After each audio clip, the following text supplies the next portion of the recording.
Assalamu alaikum students. In our previous lecture, I have discussed about the cellular adaptation and its two types, which included hypertrophy and hyperplasia. And in today's lecture, we will discuss about the atrophy mainly, and secondly, we will discuss dysplasia and metaplasia. तो starting with the term atrophy basically जैसे हम hypertrophy के अंदर पढ़ के आए हैं कि भाई when cells stimulus is disturbing the cell and the response of that stimulus हमारा सेल एडजस्ट करता है ख़ुद को और इस तरह एडजस्ट करे कि वो अपनी साइज़ को बढ़ाए, तो हम कहते हैं हाइपरट्रॉफी। इसी तरह अगर वो इस तरह एडजस्ट करे तो अपनी साइज़ को बिल्कुल घटा दे, यानी श्रिंकेज ऑफ सेलुलर साइज़ हो जाए या डिक्रीज इन सेलुलर साइज़ हो जाए या श्रिंकेज इन द सेल हो जाए by means of losing their cellular substance, हम कहते हैं एट्रॉफी होती है। फॉर एग्जांपल आपके stimulus is disturbing your cell and in the response of stimulus हमारे सेल की साइज़ बिल्कुल ही घट जाए या श्रिंकेज जो है वो हमारे सेल्स के अंदर आ जाए, सेल्स में आ जाए because of that losing the cellular substance, हम कहते हैं एट्रॉफी होती है। अब इसके एग्जांपल्स और इसके टाइप्स और उससे रिलेटेड कॉजेज़ मैंने एक ही चार्ट के अंदर प्रेजेंट करने की कोशिश की है। आई होप आप लोगों को समझ आ जाएगा। देखिए सबसे पहले इस्कीमिक एट्रॉफी, यानी इस तरह की एट्रॉफी जो कि जिसका कॉज इस्कीमिया है।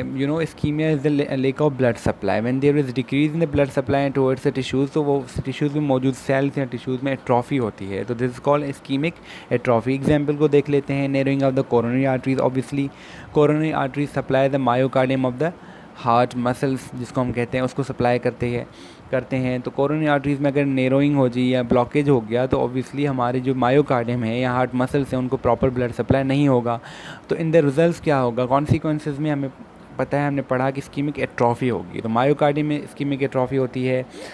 The second type is diffuse atrophy. When it simply means when you're not using the part of the body, तो उसके अंदर डिफ्यूज़ एट्रॉफी हो जाती है। वहाँ के जो सेल्स हैं वो बिल्कुल उनके अंदर सेल्यूलर साइज़ बिल्कुल कम हो जाती है, श्रिंकेज हो जाता है। यानी when you are not using the tissues, when there is a decreased activity in your tissues, when there is inactivity of tissues, तो हम कहते हैं in the results of that diffuse atrophy होती है। फॉर एग्जांपल पैरालिटिक लिम्ब, अब किसी को paralysis हो जाए तो आप देखते हैं उसकी जो लिम्स हैं वो बिल्कुल ही उनके अंदर श्रिंकेज हो जाता है। That shrinkage is related with the diffuse atrophy. The third type is denervation atrophy, यानी atrophy due to the lack of nerve supply, loss of nerve supply. The example is skeletal muscles in poliomyelitis. In poliomyelitis में ख़ास तौर पे skeletal muscles के अंदर जो nerve supply कर रही होती हैं उनके अंदर कमी आ जाती है या उनके अंदर जो है वो लॉस जो है वो बिल्कुल ही जो है वो उनका कम्युनिकेशन ब्रोकन हो जाता है, ब्रेक हो जाता है। तो हम कहते हैं when there is a loss of nerve supply in the skeletal muscles, जिस तरह पोलियोमाइलिटिस में होता है, तो this is example of denervation atrophy. The pressure atrophy, यानी कि persistent pressure on any part of the body due to that persistent pressure. जिस तरह हमें पता है कि कोमा के अंदर या जो पेशेंट इमोबाइल होता है, कंटिन्यूस बेड के ऊपर होता है, या कोमा में जो पेशेंट होता है वो कंटिन्यूसली बेड के ऊपर होता है, तो due to that persistent pressure on some parts of their back side, तो वो वहाँ पे ब्रेड सोर्स बन जाते हैं। तो वो ब्रेड सोर्स के नतीजे में वहाँ पे बेसिकली प्रेशर एट्रॉफी होती है, यानी shrinkage of those parts of the body due to the persistent pressure. Senile atrophy, ये स्पेशली ओल्ड एज पीपल के अंदर होती है।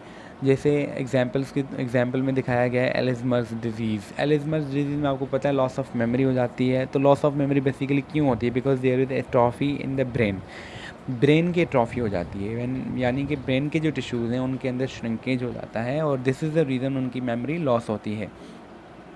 तो और atrophy in due to the endocrine deficiency and lack of nutrition. Obviously अगर आप कम खा रहे हैं या आप मेल नॉरिश्ड हैं तो ऑब्वियसली आपके जो सेल्स या टिश्यूज़ हैं उनके अंदर एट्रॉफी होगी। इसी तरह एंडोक्राइन डेफिशिएंसी है तो वहाँ पे भी एट्रॉफी होती है। अब जो सेकंड हमारा है दैट इज़ मेटाप्लेजिया। देखें सेल्यूलर एडाप्टेशन सिंपली क्या है कि when stimulus come disturb the cell and in the response our cells adjust itself according to that stimulus, तो हम कहते हैं सेल्यूलर एडाप्टेशन है। तो metaplasia is the fourth type of cellular adaptation.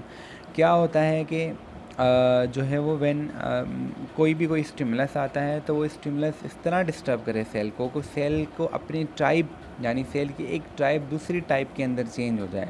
For example cell is epithelial और mesenchymal, it will be converted into the columnar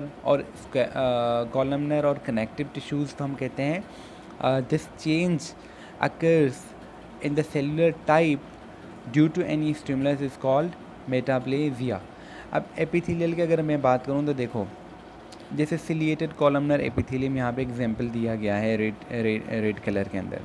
वो कहता है कि ट्रेकिया के अंदर जब कोई स्मोकर स्मोकिंग करता है तो ट्रेकिया में मौजूद जो लाइनिंग होती है which is made up of ciliated columnar epithelium, it will be converted into the stratified epithelium. ये जो changing I from one cell type to another cell type, it is called metaplasia.